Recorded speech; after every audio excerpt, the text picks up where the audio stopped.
The books will stay the same. You read that book in 10 years, it's going to be exactly the same words, but you'll be different.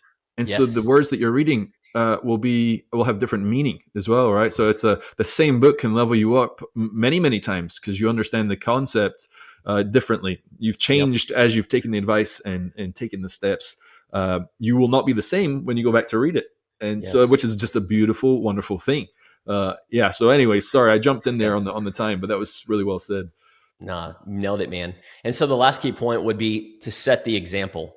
And this is such a beautiful key point because one of the things that I've learned as a business owner and leader is that people watch, right? In people, whether it's social media, whether it's through a podcast, whether it's in person, people watch. Your team watch. Your kids watch. Your Yes. spouse watches you. They may not be applying the same things that you're doing, but they're watching. And so if you want your household to grow, your kids, your spouse, if you want your team to grow, you must model growth for yourself.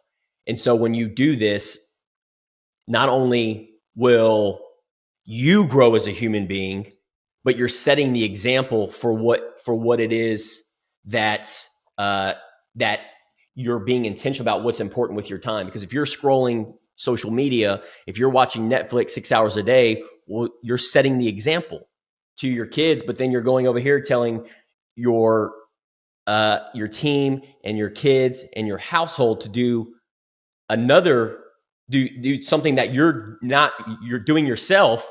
Then to me it just doesn't, what you're saying and what your actions are not lining up.